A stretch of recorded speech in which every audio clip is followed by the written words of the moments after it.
Asia bring the power, Jackie bring the fight. Chelsea got the sauce, Becky got the sight. Mark built a whole dynasty in these Vegas lights. Not a whole league trying to keep up every single night.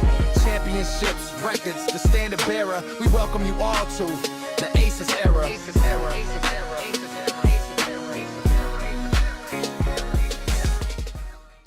Hey, what's good, y'all? Welcome to the Aces Era podcast. I'm Kevin and that's CJ, and we're here to talk Aces basketball. The good, the bad, the petty, and the messy, and the elite.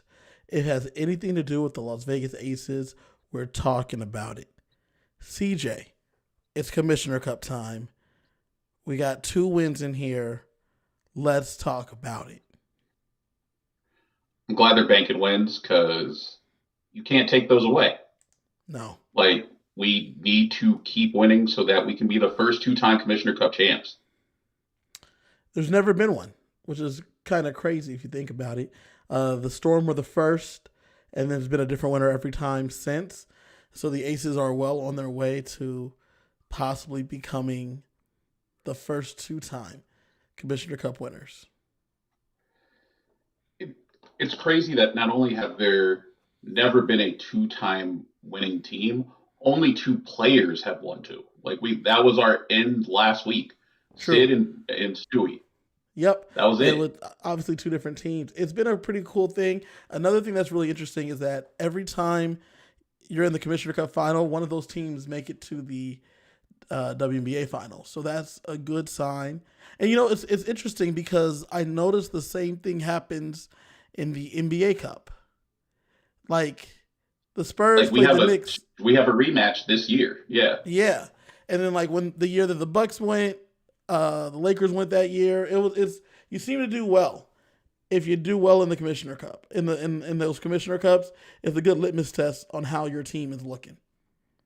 Side note, can we talk about the NBA Finals, specifically the end of Game 2 with Wemby throwing the game away? They're cursed.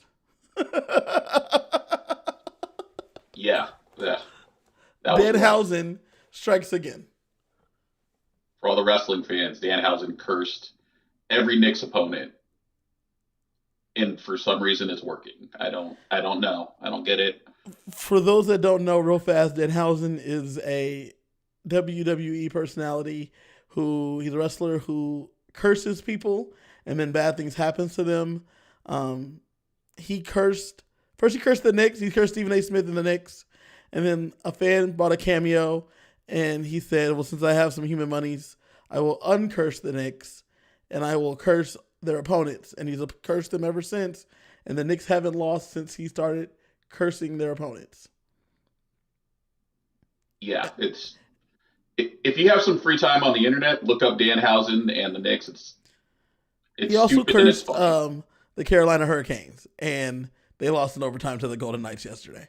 So if things continue to work this way, CJ, we need to make sure that we're first to buy a cameo to have him curse the Aces opponents. He also made Elmo pick a side in the NBA Finals. What? Yeah, so Elmo was supposed to be supporting the Knicks because Sesame Street's in New York, and he said he hopes both teams have fun. And Danhausen was like, yo, Elmo, you got to pick a side. Did he pick the Knicks? No, Elmo never picked a side. Oh. So he's probably going to get cursed too. Yeah, he's probably going to curse Elmo. Back to the WNBA, though. Let's talk Aces. Let's talk Aces Sparks. We saw the Sparks for the 3rd time this week, and luckily the Aces came out with a W. The game was kind of sloppy, though. Yeah, we knew that the Sparks were going to struggle because they didn't have KP. We knew she wasn't playing going into the game. It's funny because the Aces really struggled because we had no guard depth, because Kennedy was out, Jewell was out, and Dana's been out. So it was the Chelsea and Jackie show when it came to playmaking. So they had 20 of the 24 assists for the game. We ran some 3 big lineups where you had Cheyenne, Brianna, and Asia on the floor at the same time. You had KD getting extended minutes. Like, it was kind of a weird rotation, but they had to make it work so that everyone got their minutes because you didn't have secondary ball handlers if you didn't have Chelsea and Jackie on the floor. Yeah. It's interesting because this game was really big for Jackie, Chelsea, and Asia. You saw a lot from them this game. They carried the load. Asia finished with 25 points. Chelsea finished with 12. And Jackie had 16 in this game. Yeah. Chelsea also had 11 assists, though, with Jackie coming one short of a double-double with having 9 assists. You're not getting a lot from everybody else, but you're getting a lot from the ones you need a lot from. It's funny because, like, I feel like we've been tooting Kennedy's horn a lot. And we've been conscious about the fact about how much we've been talking her up. But these 2 games that she has not played, you can really see how much they miss her because the drive and kick element and the getting downhill element of their offense is gone. It's funny because there were so many people clamoring for them to put Kennedy Carter into the starting lineup. But really, she's needed for that bench depth. Yeah. Like, when she's not out there, the bench minute, like, there is no scoring when it comes from the bench. Yeah. In the Sparks game, there was 11 points total from the bench. 3 bench players, 11 points total. Janai Barker didn't get in. You know what's funny? This is just a side note. Someone had asked Becky about the Aces not using their developmental spots this week. And she said it's not that we haven't tried, which I thought was interesting. Apparently, they contacted Aaliyah Nye before she was picked up by the Dream about coming on as a developmental player spot. I thought that was an interesting thing. I bring that up because even when they were running with 3 defensive players, a lineup of 8 rotation players, Janiyah Barker still didn't get in.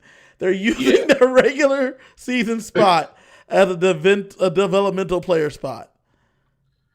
I mean, I think that's more about protecting Janiyah Barker because developmental players can sign with other teams. So but, like, they can't just be signed off the team. They have to agree to a contract. Yeah, but, like, those developmental players can play 12 regular season games, right? So, like, why can't we bring Jordan Obi back? She's a guard. I'm really surprised that they haven't. What they could have, at the time, they could have gave Kate Martin a developmental spot and said she signed with LA. I think they offered her. I think she decided to go with LA.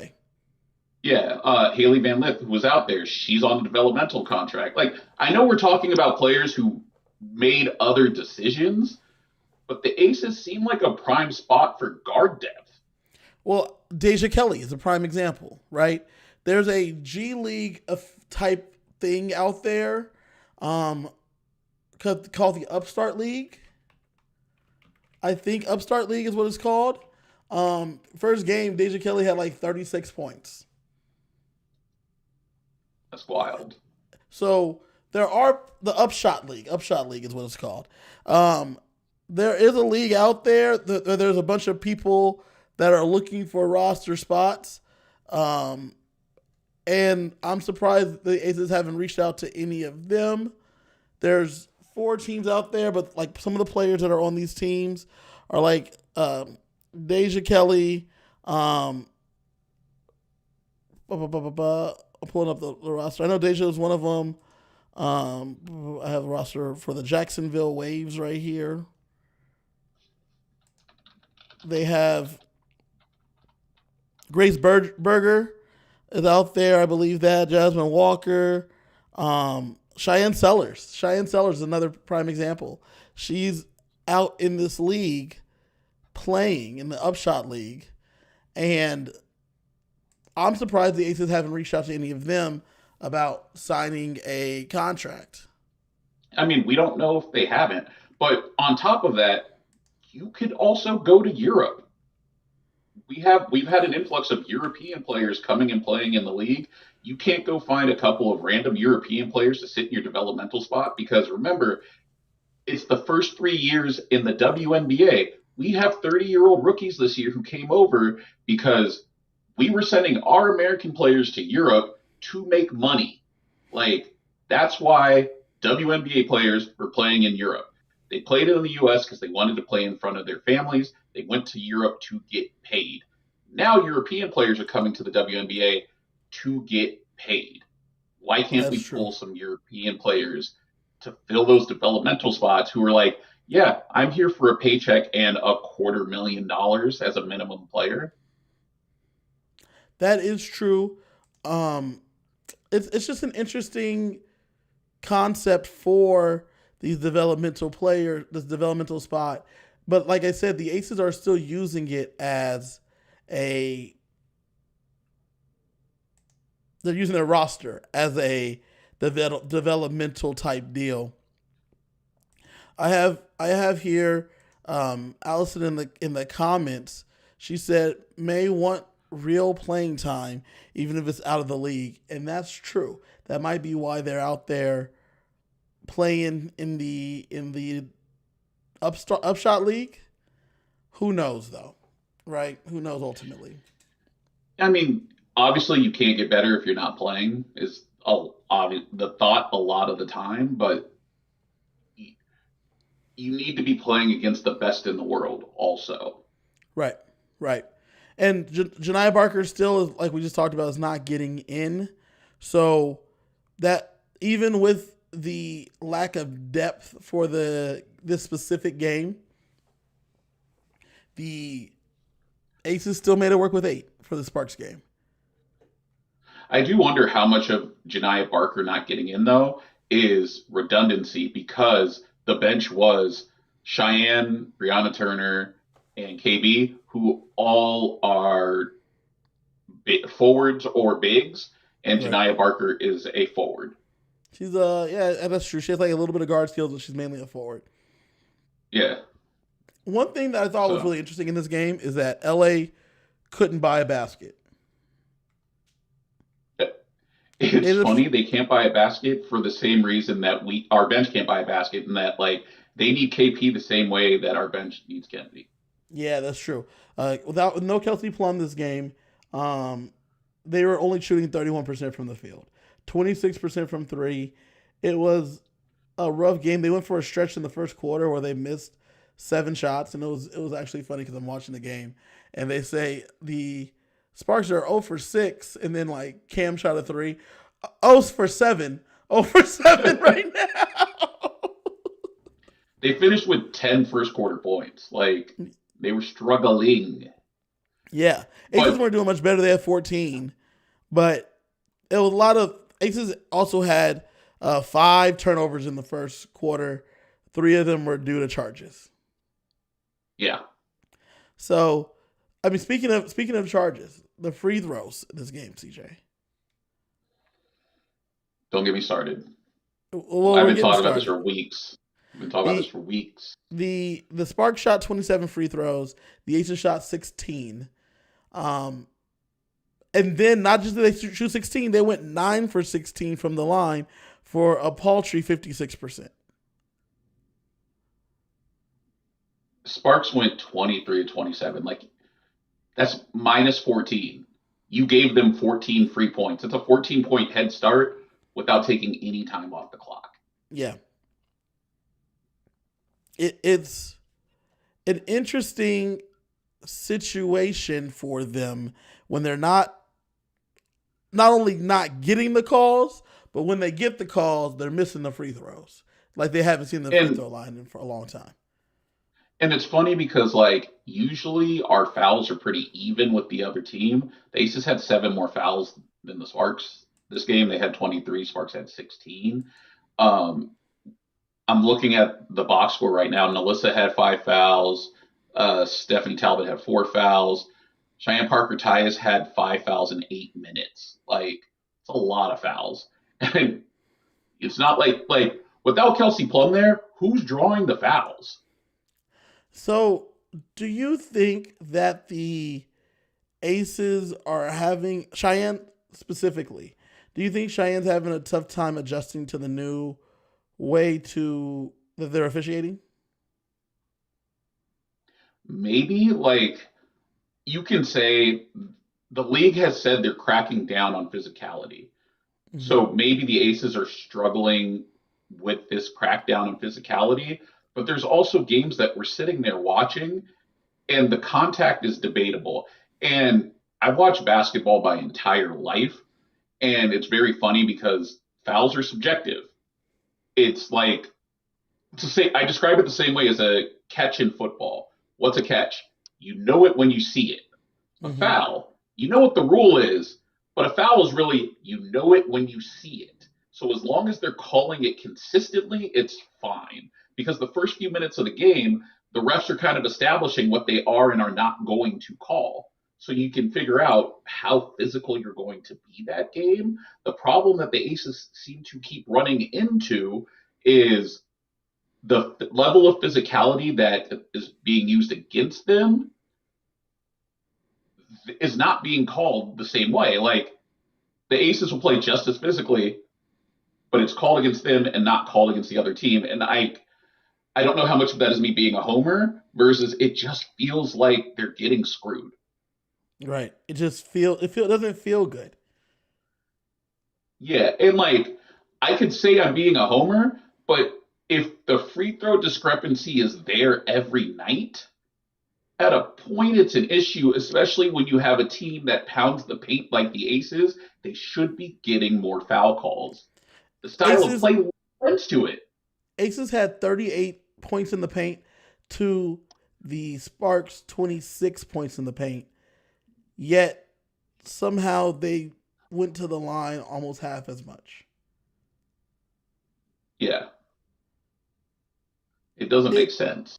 It doesn't quite compute in my mind either. But it's something that we're going to be watching, especially because after Becky made a note of it, it's been even more apparent in the game. And it's funny because a lot of people used to talk about, or still talk about, Asia having a special whistle. I don't know where it went. Someone on a thread said, was that a part of the CBA where Asia's whistle was gone, or how does that work? Yeah, like, you want to say Asia has a special whistle. Okay, well, like, we know in basketball, NBA, WNBA, there's superstar calls where if you're a star, you get the benefit of a doubt that you got fouled. Asia hasn't been getting it this season. Jackie hasn't been getting it this season. Chelsea hasn't been getting it this season. They're stars. Where is the preferential treatment here? We're looking for it. Yeah. and that is me being a homer. I mean, we have this show is about the Aces. Yeah. I'm trying to be as objective as possible, but like at a point, I can't believe that we are like, if we're not shooting enough threes to keep up, like that's a stylistic thing. Stylistically, we're in the paint, like going hard in the paint. We should be getting fouled. Why are we not getting free throws? It's funny you say that because, okay, just to wrap up the Sparks game, Sparks end up losing this game, and this is the first Commissioner Cup win for the Aces this season. Moving on to the Valkyrie game this past Saturday, there was certain times in the game where 4 people were guarding Asia in the paint, yet there's no foul called. There's another time where Asia goes down and has what looks like a nasty injury. Then I think they finally called a whistle. But even then, it wasn't until she went down that the whistle got blown. Yeah, it was a loose ball foul at that point. You know what's wild? Like, while we're talking about the 4 people guarding Asia in that, so Asia had 14 in the first quarter. She finished the first half with 20. I noticed with about 2 minutes left in the second, every time she got the ball, they were doubling her. Yeah. Just somebody was coming and doubling her. Tiffany Hayes was just leaving her assignment.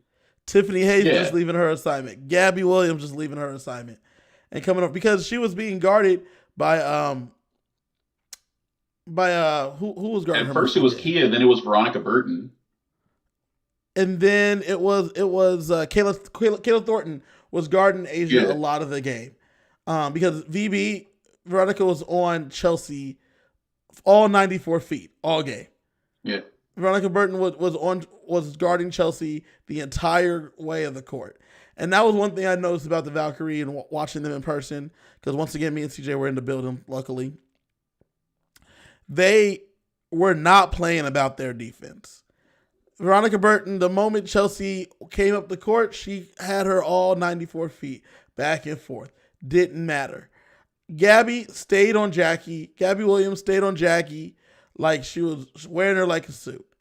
And Kayla Thornton, it was very obvious that NaLyssa said that we're not going to take care of Asia by ourselves. Kayla would start on Asia, and the moment Asia came into the paint or the ball got passed to her in the paint, Gabby would peel off. Tiffany Hayes, when she was in, would peel off. Janelle Salon would peel off and come over to help double or triple Asia Wilson. Yeah, and it was funny because come the fourth quarter, you saw the Aces just start clearing out a side for Asia, because they were like, all right, they're going to double team her every time. Everyone is going to go stand on this side of the court, and Asia's going to go stand on that side of the court, so she at least knows where the double is coming from. Right. And they just let her go to work.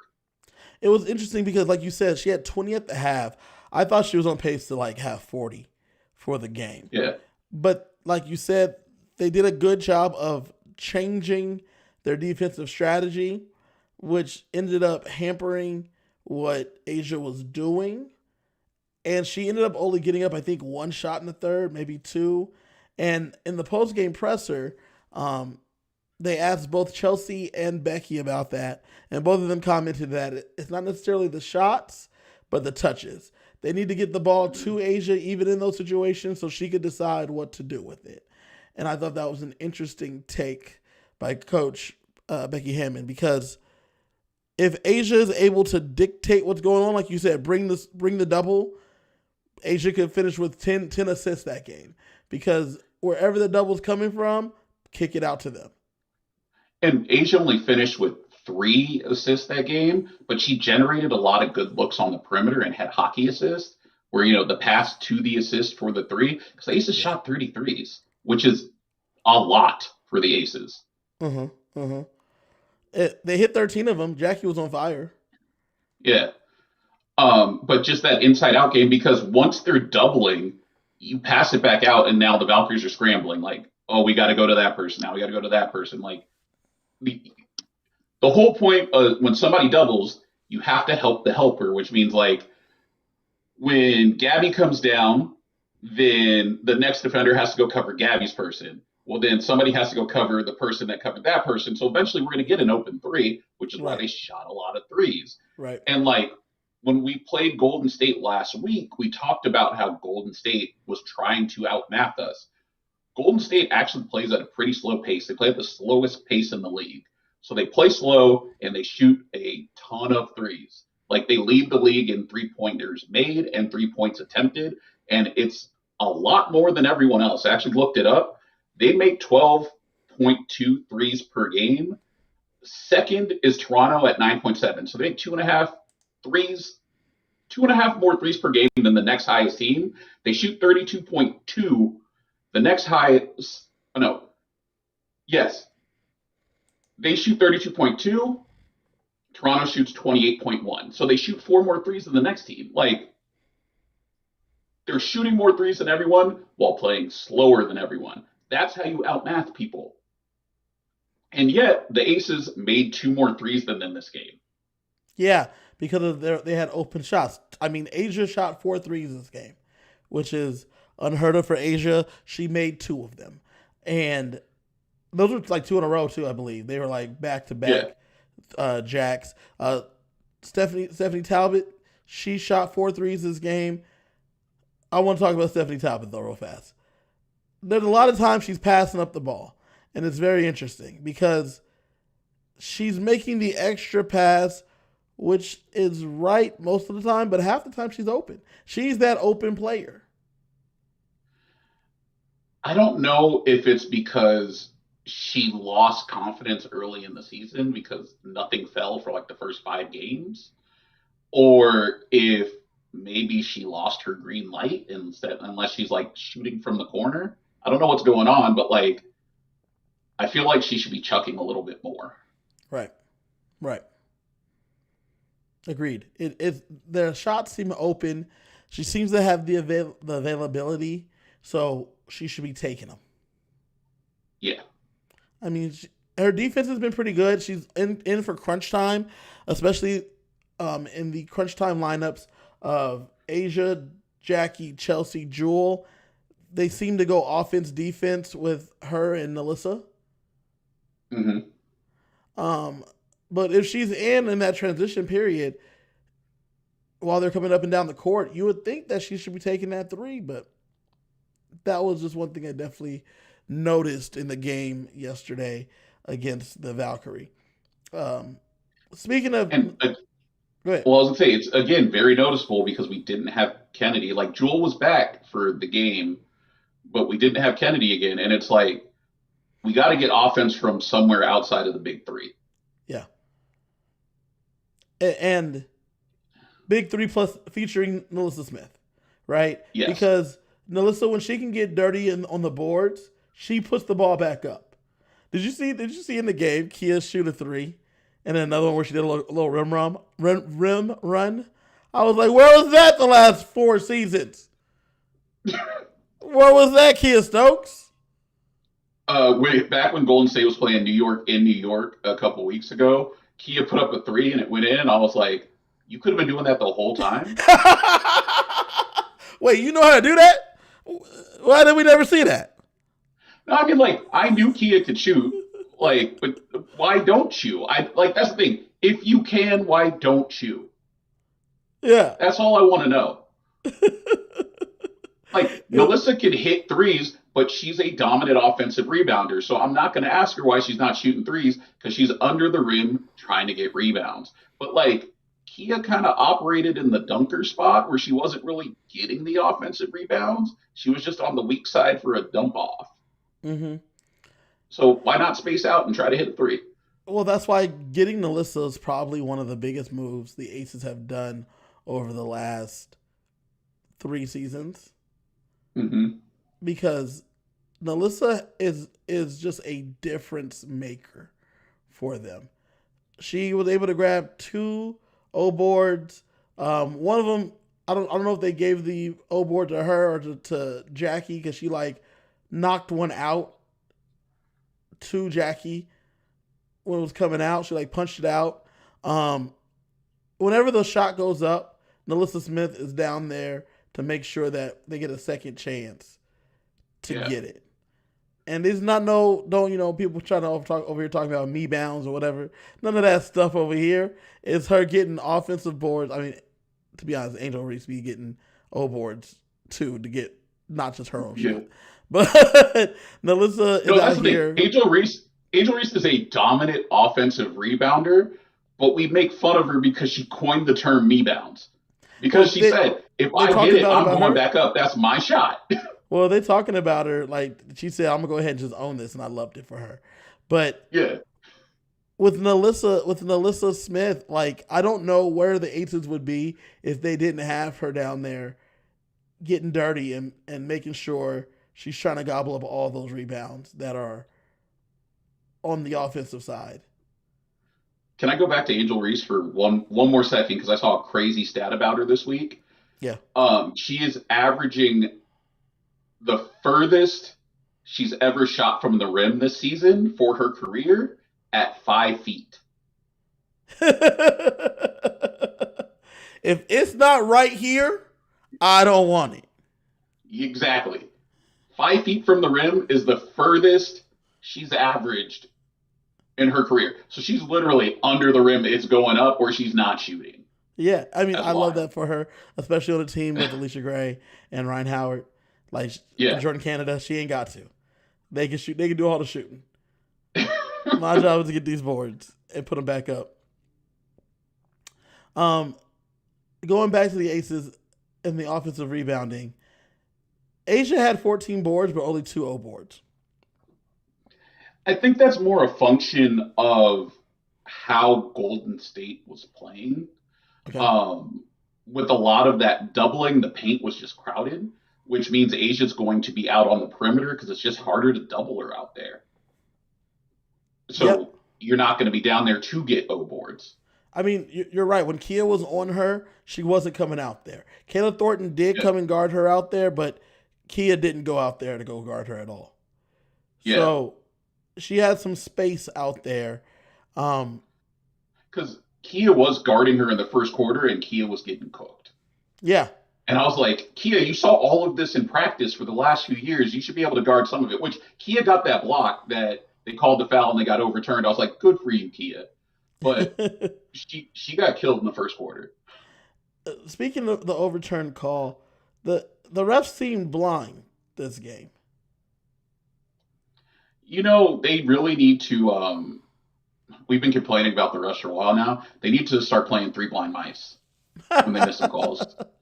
It was there was at one point, Roscoe, who is Asia's dad, Roscoe, he sits half court. For those that don't know, he sits half court next to Mark Davis, and at one point, ref number 35, the lady, he damn near got up. I just saw the side of his mouth jawing as he was like yelling at her and shoot her out. And then later on in the game, when Asia went down, he walked halfway down the court and was standing up and watching as if it was a high school gym.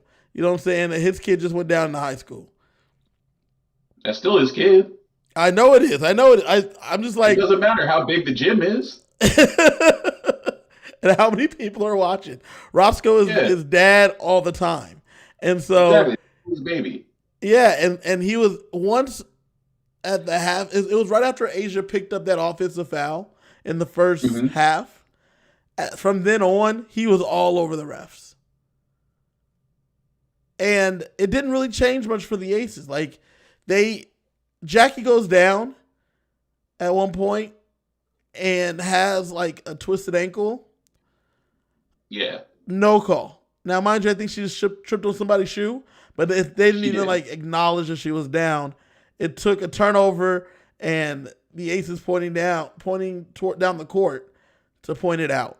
But that's the thing though, like basketball, the play doesn't stop because someone got hurt. You have to call a timeout or you have to have some kind of dead ball, like the ball going out of bounds. Otherwise, you just keep playing. So I get why it happened. Like Golden State took the ball back up court and they just threw it out of bounds. And then the Aces were like, hold on, she's hurt. Then you get the officials timeout. The reason why we stopped when Asia went down was because it was a loose ball foul. Otherwise, like if they grabbed the ball, they would have just kept going. No. Let's be real. If Asia Wilson's down, both teams are going to stop. No, because for real, like that's why you actually see teams take intentional fouls when someone's hurt, is to get the play to stop so that you can address the situation. And I agree with that, but I feel like Asia Wilson, I feel like the same thing as if Michael Jordan had gone down in the 90s. We're all stopping. Because this is bad for all of us. And I feel like Asia Wilson is the same. When she went down, because she went down with a thud. You heard the thud in the arena. Oh, you heard it get real quiet. Yeah. Because if Asia is hurt seriously, that's bad for everyone. It's bad for the league. It's bad for the fans in the arena. It's bad for the teams on the court. Yeah. And so it got real quiet real quick. Luckily, Asia ended up being okay. But the referees didn't seem to have control of the game this game. And it wasn't 50-50 calling. At one point in the fourth quarter, Veronica Burton does like a wraparound layup. To me, and to a lot of people in the arena, it looked like Jackie made contact before Veronica went up at all. And then when she wrapped around for the layup and went down onto the ground, Jackie was nowhere to be seen at that point. Yeah, so you could see daylight between her and Jackie for most of the play on the review. And it's a really big review because there was 10 seconds left in the game with the Aces up 2. Yeah. So like we need this. So they go and they review it in arena. And like in arena, typically they show the review. We get to see what the refs are looking at the same that you see at home. We didn't really get that on Saturday because it was a national TV game. So a lot of the reviews before that went to commercials. So we didn't get to see what they were looking at. And then you add into the fact that when the referee makes the call, they're talking to the TV audience, but the people in the arena don't get to hear the call. So we don't know what's actually happening. So when this particular call happens, we see him go to review it. We see daylight between Jackie and Veronica. We see the ref go and talk to Becky. We see Becky lose her shit. Then we see them all walk down for free throws.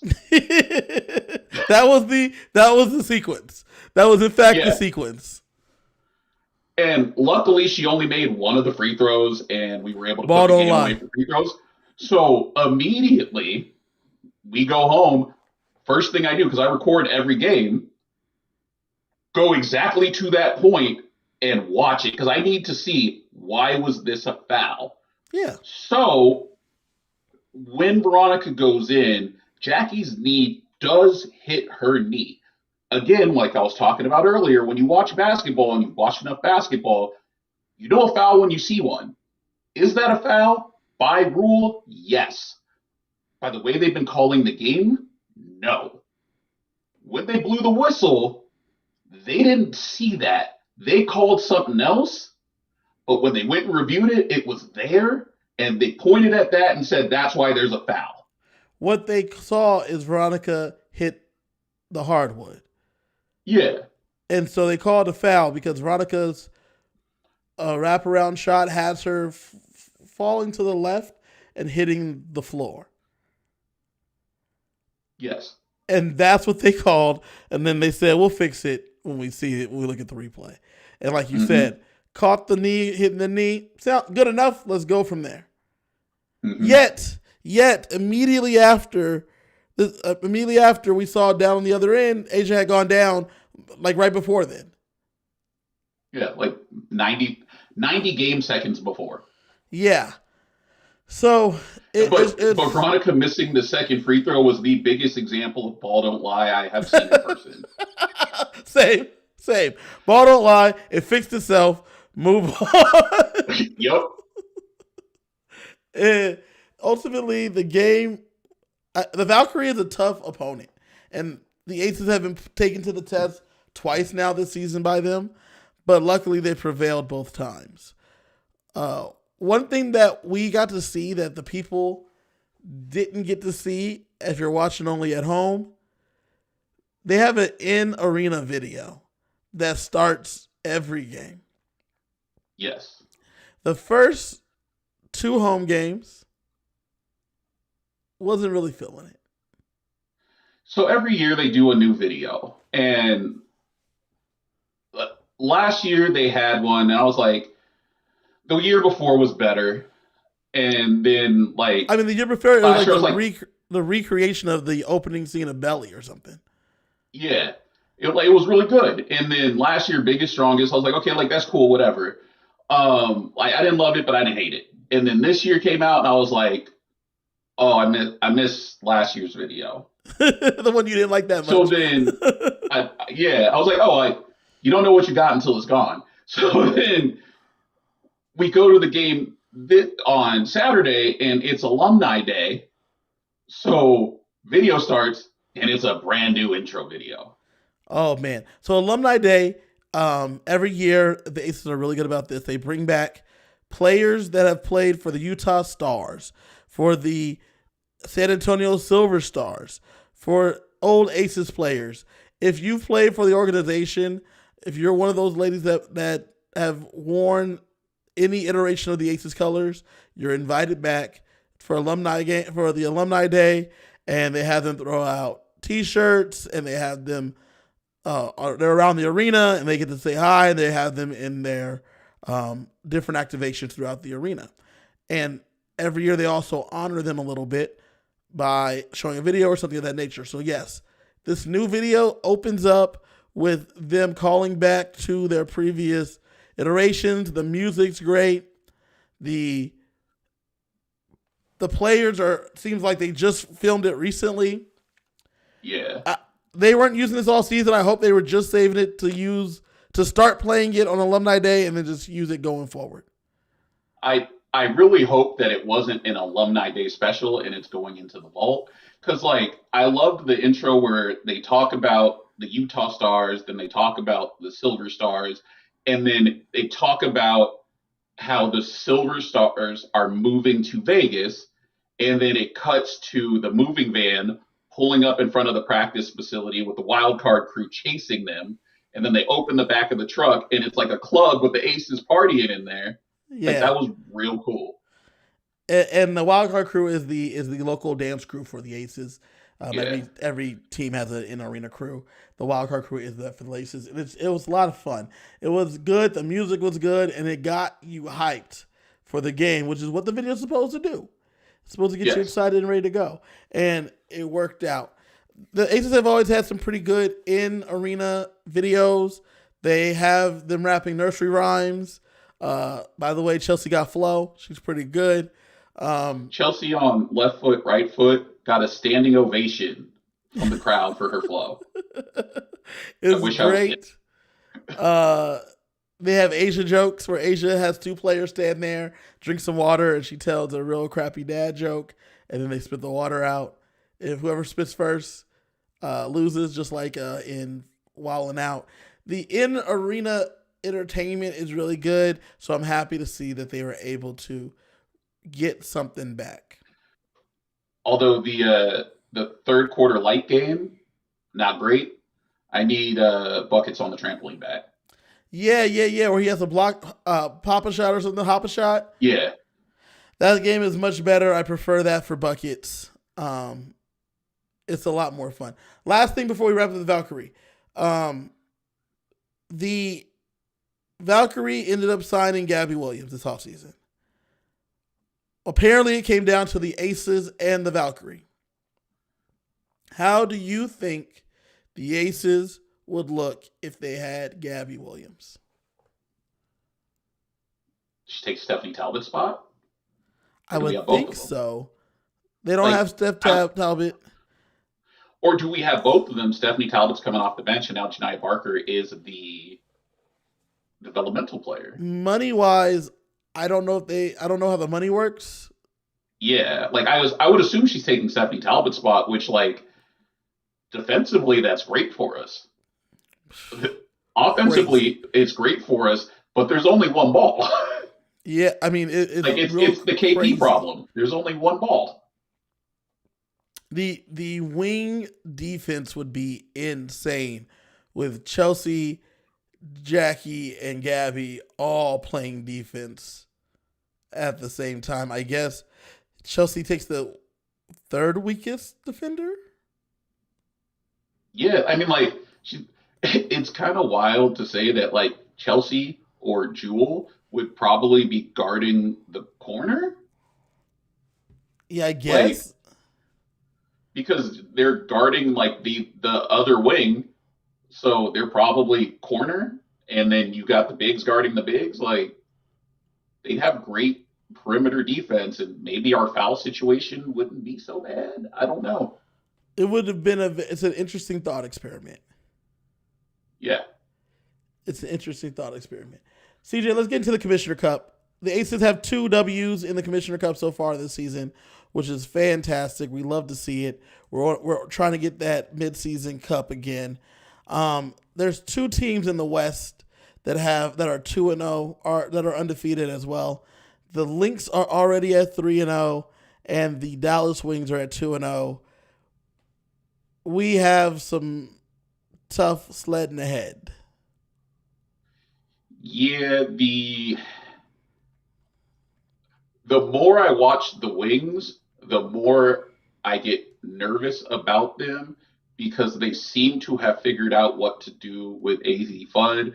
And when I watch her play, it reminds me of Klay Thompson on the Warriors, where they're just running her around on screens and, like, using her as a decoy. And she is scoring without dribbling. Like, she's just catch and shoot, catch on a drive, slip to the basket, hit a layup. Like, the fact that you have that, plus you have Paige, who is a maestro. You have Jess Shepard, who decided that she wants to become a triple-double machine all of a sudden. Like, the Wings are starting to scare me. Yep. Especially for this Commissioner Cup. And then you have the Lynx, who seem to be running in high gear with Olivia Miles. It's so funny because people are still saying that she should have been the first overall pick, and that makes no sense to me because it comes down to fit as well. And you have Enrique, Paige, and obviously Sims, who all need the ball. So then you just add in Olivia Miles, so then you push Paige to the 2 when she's a natural 1. It just doesn't make sense to me.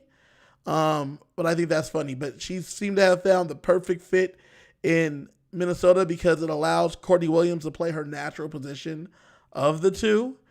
And so, and it pushes Kayla McBride to the 3. And so without Fee, they're still killing it. We're going to talk about them as a team later, but here specifically in the Commissioner Cup, they're probably the Aces' biggest problem for winning the Commissioner Cup, I think, at least winning the West. Which is funny because now that the Aces got past Golden State, I believe the Wings are, the Storm are next. Then they have Portland, but then they have Minnesota on Saturday, and then Dallas the following Monday. Like, that's some tough sledding.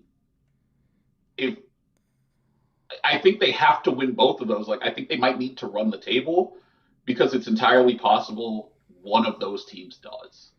Because Minnesota will have to face Dallas, and then there'll be a loss there. Yeah. For one of them. Because that's just how that works. That's how math works. Yes. If the Aces don't run the table, then I think you're right that Minnesota or Dallas will. And because I don't see them getting tripped up by anyone else in between. Yeah. And for the Aces, that is a tough way to go. Because especially when you look at the point differential, the Lynx are plus 57. Now, they do have an extra game. They're 3-0 versus everybody else has only played 2. Well, the Storm have played 3, but they've been getting blown out. So, plus 57, that's still, you're winning by an average of 19 points a game. The Wings are plus 31, which would be 16.5 points. The Aces are plus 15, which is 7.5 points. Mercury, 2-1, but they're minus 24. Imagine having a winning record and still having a negative 24-point differential. Yeah. That's and tough. And Minnesota did get Seattle. That's why I think they need to run the table. Well, Minnesota did get Seattle, and they beat them by 20 yesterday. Yeah. But, that's why I think the Aces need to run the table, because point differential is the tiebreaker when it comes, head-to-head is the first tiebreaker, but in the event of a three-way, point differential is the tiebreaker. So if all 3 teams have 1 loss, whoever has the point differential is going to advance, which the Aces are sitting in 3rd right now. And the way they've been playing, I don't think they're going to run it up on many people. Well, their best chance is against Seattle come Monday, so tomorrow.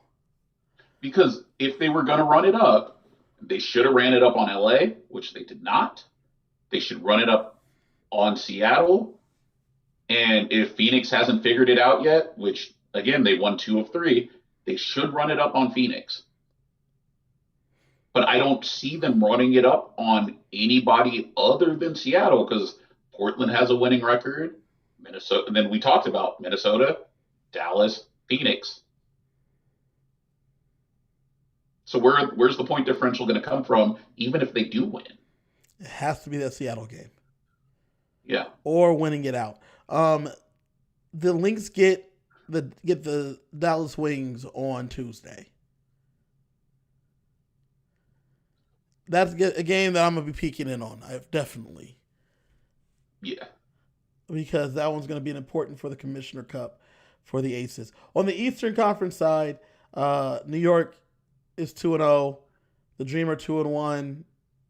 Everybody else is 1-1, with the Sun being 0-2. Sun's probably the worst team in the league this year. I don't think it's close. Yeah. Yeah.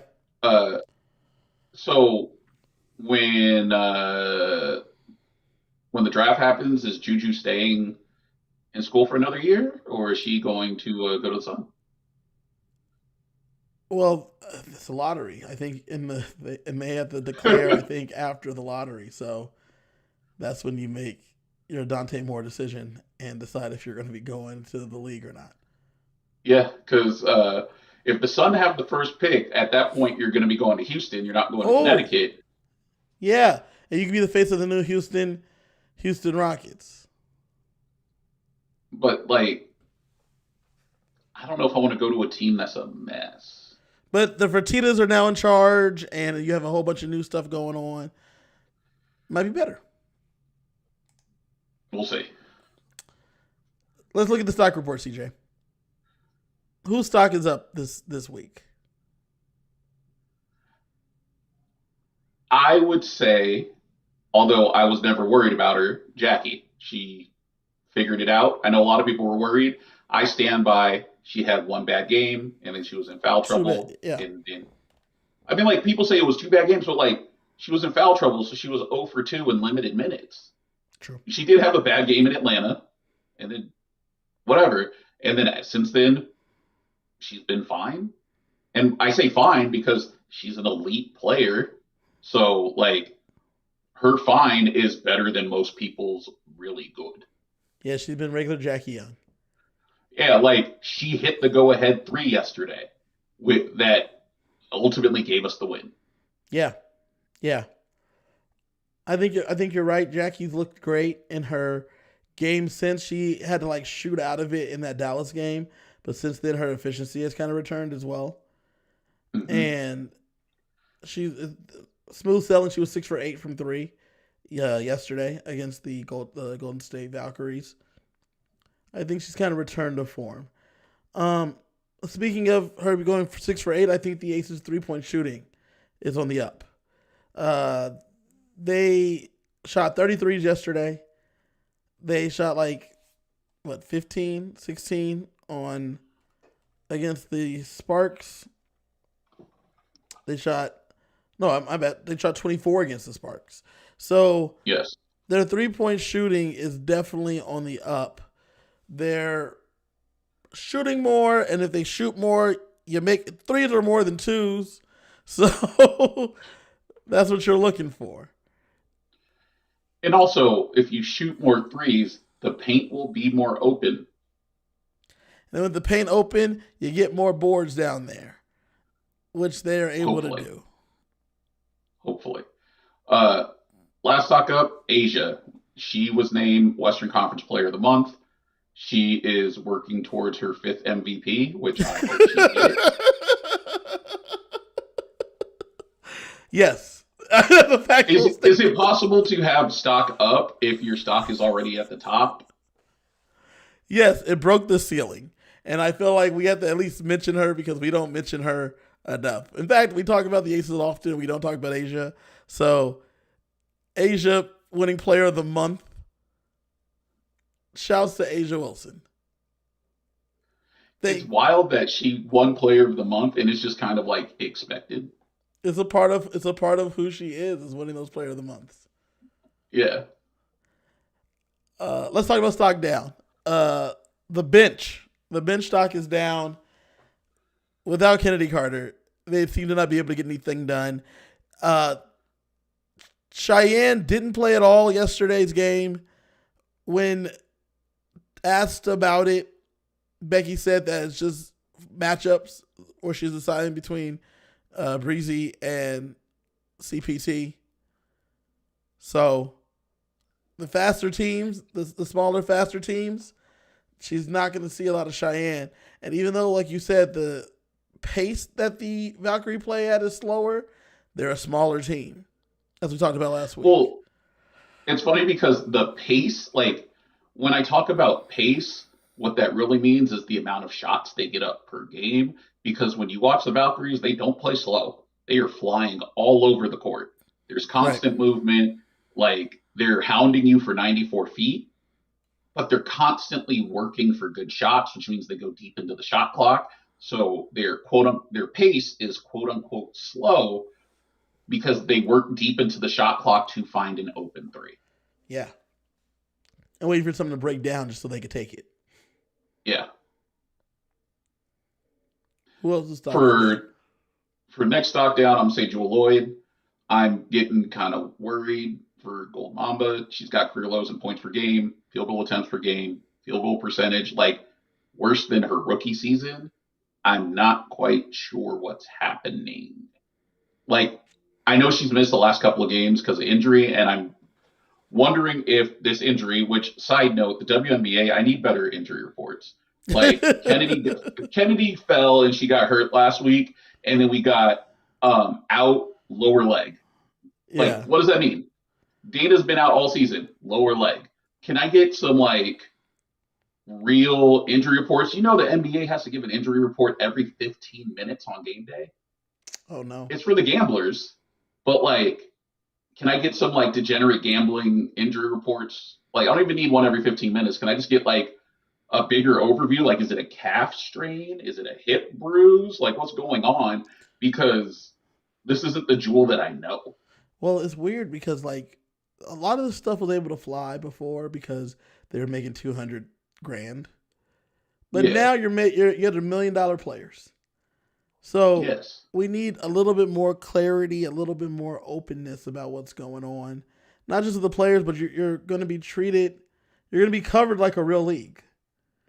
Mm-hmm. And so, like the NBA, they have, like you said, for every 15 minutes. We need to see the same thing here. Maybe not every 15 minutes. We need some more clarity about what these injuries are. Yeah, I just want to know what the injury is because, like, if Jewell is playing through an injury, I'm going to give her the benefit of the doubt. But if she just forgot how to play, I need to know what's going on. Once again, CJ, the Monstars, we got to check to see more on Mountain. It's a thing that's always needs to be checked on. I'm just saying. Obviously. Never rule it out. The last thing, stock down, I think, for this week for the Aces and the Aces Era podcast is their rebounding, especially their offensive rebounding. NaLyssa Smith can't be the only one that can get an O board. Not only is their offensive rebounding bad, but like they're giving up O boards. So they give up 9 O boards a game, which is 5th worst in the league. And that's crazy because they average the most D boards per game in the league. So how do you average the most defensive rebounds per game in the league, and you're still giving up a ton of them? Wild Can't stuff. explain it. And that's why they need to get this rebound in together. But the rebounding will lead to second chance points, and it will also lead to fast break points. Yes. And if we notice, Kennedy, Jackie, and then when Dana comes back, all of them are quicker than a hiccup and can get down the court real quickly. So we need to get these stop giving up these offensive rebounds and work over to get these defensive rebounds. It's really noticeable the lack of fast break points without Kennedy. Like, we had 2 against Golden State, and we had, going back and looking, it says 10 against the Valkyrie. I don't believe it. Or against the Sparks. I don't believe it. Like, didn't seem like it. The rebounding leads to the breakneck pace. And so without Kennedy, we need to find it from somewhere. And we need to have the rebounds create that fast break. Yes. Let's look around the league real quick. We've already gone about Minnesota, Dallas, the Liberty, Indiana. They're 5-5 on the season. It's wild to me that Kelsey Mitchell is 3rd in the league in scoring and Caitlin Clark is 5th in the league in scoring while still leading the league in assists. And they are only 5-5. Like, they need to figure out their defense. Yeah. Once again, like we talked about the other day, 89.2 points per game, giving up 86.6 points per game. That's how you continue to lose games, I guess. They're just in shootouts. Them and the Sparks, both just in shootouts. One thing that's crazy, the Minnesota defense should not be slept on. They're only giving up 78 points a game while scoring 90. I didn't like when we talked about Olivia Miles and we both picked her for Rookie of the Year. I didn't think she was gonna be this good this soon.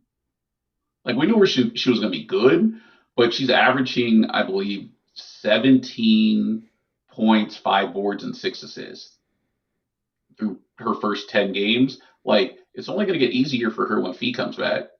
Yeah, Fee has gravity.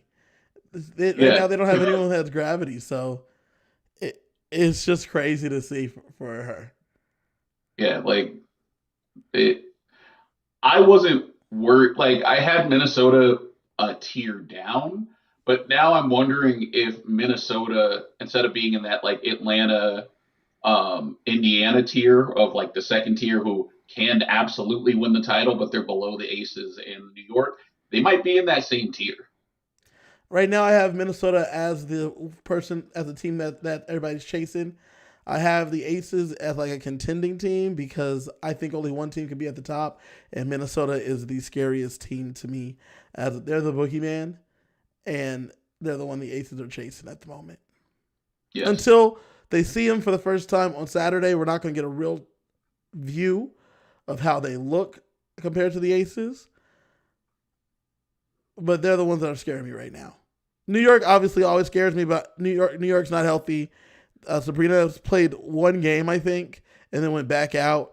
They have Satu coming off the bench. Paula Astir, I believe her name is. She's being talked about for Rookie of the Year honors. She's a European rookie. But she just came back from Europe. Yeah. She's killing it. In Sabrina's stead. But outside of the Liberty, Minnesota is a team that I'm the most scared of at the moment. And it's funny because like Toronto's in 7th, Portland's in 8th, Indiana's in 9th. And then like we thought the Sparks would be fighting for a playoff spot. They're 4 and 6. They have the worst defense in the league, so they're probably not going to make the playoffs. Chicago has had injuries. They looked in their first few games like they might fight for a playoff spot. They're probably not. Phoenix seems to be on the way to right the ship, but who knows? They're still 4 and 8. Like we talked about last week, they dug a hole that I don't know if they can get out of. Right. Seattle, Connecticut. Yeah, like Seattle, Connecticut. Cool. So anyway, Indiana will get into the playoffs. So I guess the question is, does Toronto or Portland miss? And can Phoenix catch up and make both of them miss? Because I am very confident Indiana will end up in the playoffs. One of those expansion teams will be in the playoffs for sure, if not both. Indiana can get in the playoffs for sure, but I think that they have a tough road. They got to figure out this defense. Mo Billings is not looking great. Yeah. So, and that was their big off-season acquisition. They kind of did nothing else. So, who knows? Indiana, when you think about Indiana, they're pretty young. So, even though they need to figure out their defense, a lot of their core players outside of Kelsey Mitchell are young, and you just expect them to get better. Like you're expecting internal development from Leah Boston. You're expecting internal development from Sophie Cunningham. You're expecting internal development from Caitlin Clark. So as long as their players get better, they should be fine. Yeah. And people the biggest problem with Indiana, it's the Caitlin Clark effect, in that non-WNBA fans think Caitlin Clark is the best player in the WNBA, so the expectations on Indiana is ridiculous, even though they shouldn't have those expectations. Like the expectation is that Indiana is a buzzsaw, which is why all 44 of their games are national TV games.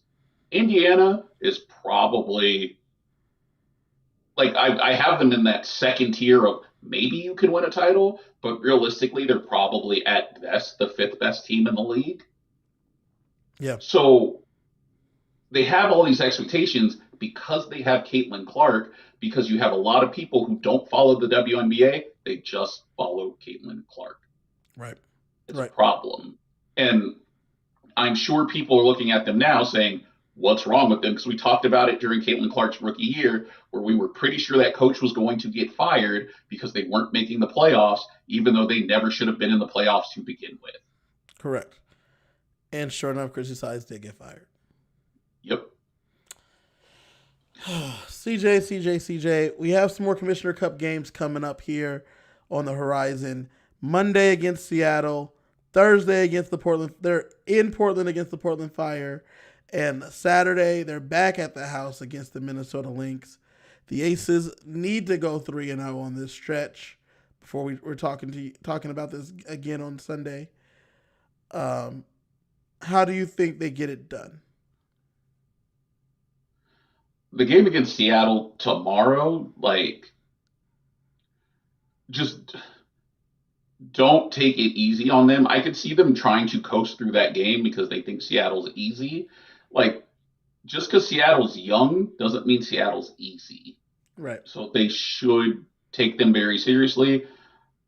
Portland, another team that, I'm not sure the Aces know what they're going to get out of them. I don't know if they're going to be ready for that international style. And they might get caught sleeping because, again, they might be looking forward to Minnesota. And then Minnesota has been a buzzsaw, which we did not expect without Fee. Correct. It's a different style, and they're going to adjust to a different style of playing them than they have before because the team plays differently than they did before. Because they're not going through the big, it's all guard play. So that's going to be an interesting Can test. you imagine, Minnesota having the best record in the league without having the second or third best player in the league is wild. Yeah. I mean, it is. And it's not something that anyone expected or was ready for. Yeah. Oh, well. I expected them to be sitting around 500. Yeah, I did too. I had them having to tread water until Fee came back, and I was dead wrong. Yeah. It's rough. You got anything else for the people, CJ? Check back in next week. Hopefully we will be celebrating a 3-0 week. Hopefully that's true. All right, y'all. We're going to be getting up out of here. Appreciate you guys for tapping into the Aces Era podcast. We'll be back next week on Sunday at 7 p.m. Pacific after the games. And you can find us everywhere at the Aces Era podcast. And make sure you like, subscribe, follow, tell a friend, tell another Aces fan, tell everyone to watch, to listen, and check out the Aces Era podcast. I'm Kevin. That's CJ. And we'll catch you guys next time. Peace.